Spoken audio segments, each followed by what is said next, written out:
నమస్తే అండి. ఇవాళ చింతచిగురు మటన్ చేస్తున్నానండి. నేను కేజీ మటన్ చింత చిగురు అండి. ఇలా పెట్టి బాగా మంచి ఫ్రెష్గా ఉన్నది ఇసుకే అది లేనిది తెచ్చుకొని ఇలా నలుపుకోవాలండి. ఇలా పెట్టి ఇలా నలిపి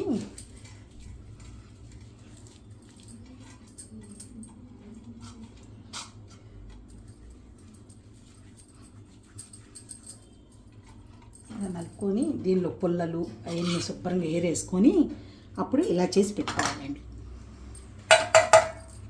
చింతచిగురు, 2 ఉల్లిపాయలు, 4 పచ్చిమిరకాయలు సన్నగా కోసి పెట్టుకోవాలండి.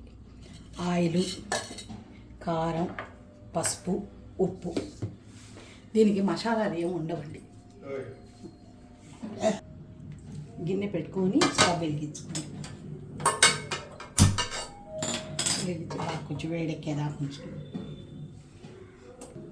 గిన్నె వేడెక్కినాక ఆయిల్ వేసుకోవాలండి. 4 టీ స్పూన్లు, కొంచెం పడుతుందండి.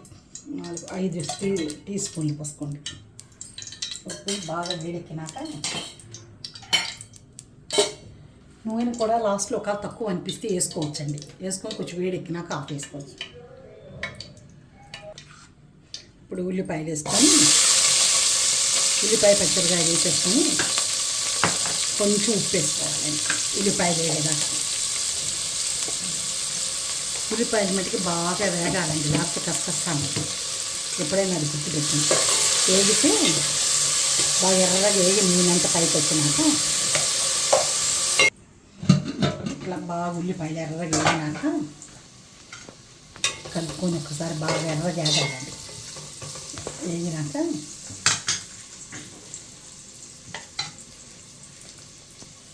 మటన్ వేసేసుకోవాలి.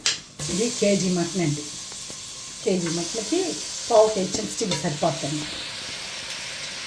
ఇంకా పక్క వేసుకునే పని అయినా 150 అయినా సరిపోద్ది. పావు కేజీ అయితే కొంచెం గుడ్డుగా వస్తుంది.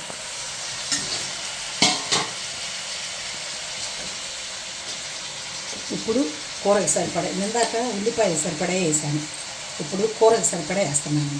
ఇప్పుడు చింతచిగురు కదండి, పులుపు ఉంటుంది, కొంచెం బాగానే పట్టుద్ది.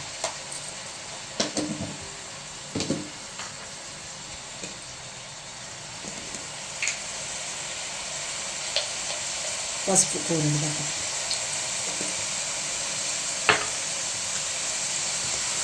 బాగా కలుపుకోవాలి.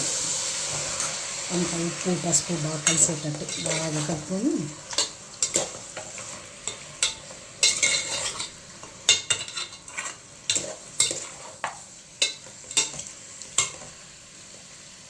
మటన్లో నీళ్ళు వస్తాయి కదండి, నీళ్ళన్నీ ఇంకేదాకా ఉంచుకోవాలి. అప్పుడప్పుడు కలుపుతూ ఉండండి.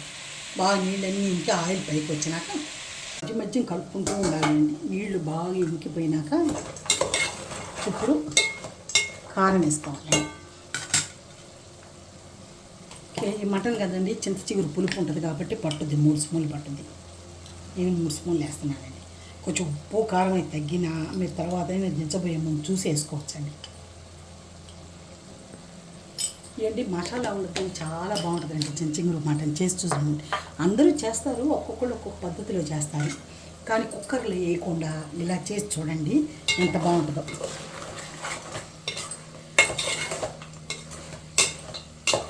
మనకి తేలిగ్గాను ఉంటుంది, నోటి రుచిగాను ఉంటుంది. ఇలా పెట్టు ఒక నిమిషం ఉంచి కారం వేసి ఒక 5 నిమిషాలు ఉంచి మధ్య మధ్య కలుపుకుంటూ ఉండాలండి. ఇలా బాగా కలుపుతూ ఉండాలి. మరి అన్ని ముక్కలకి కారం ఉప్పు పట్టాలి కదా. కలుపుకొని దీనికి తగ్గట్టు వాటర్ పోసుకోండి ముక్కలు మునిగేదాకా.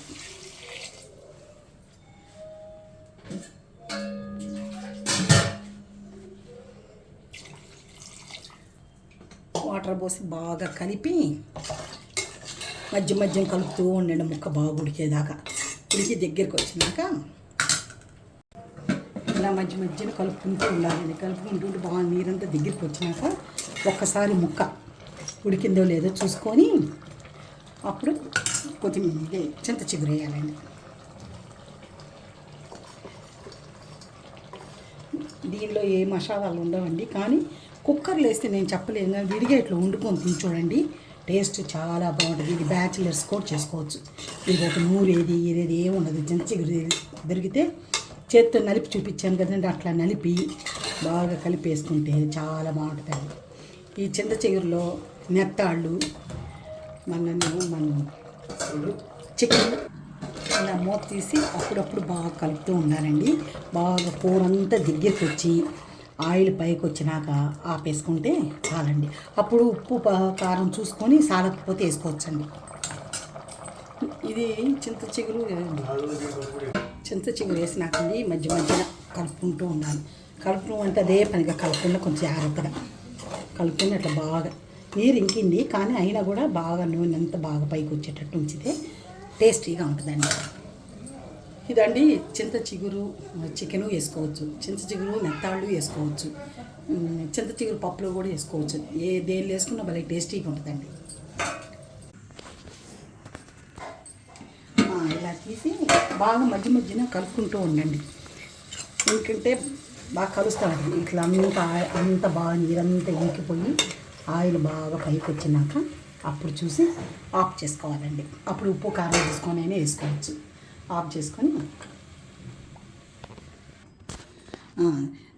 నీళ్ళంతా ఎక్కిపోయి ఆయిల్ పైకి వచ్చినాక దించేసుకొని ఇందులో వేసుకోండి. ఇంకోటి చెప్పడం మర్చిపోయానండి, ఇలాంటి కూరలకి మటన్లో కొంచెం కొవ్వు ఉండాలండి. ఎక్కువ వేసుకున్నా మరీ ఆయిల్ ఉండదు, కొద్దిగా కొవ్వు వేసుకుంటే చాలా నాన్ బార్లా తెచ్చుకొని కొంచెం వేసుకుంటే చాలా టేస్ట్గా ఉంటుందండి. ఒకసారి ట్రై చేసి చూడండి. చాలామంది చింత చిగురు చేస్తారు కానీ ఇది కూడా ఒకసారి ట్రై చేసి చూడండి. అంత ఇదిగా ఉంటుంది. కానీ ఎప్పుడైనా కుక్కర్లో కాకుండా గిన్నెలో చేసి చూడండి.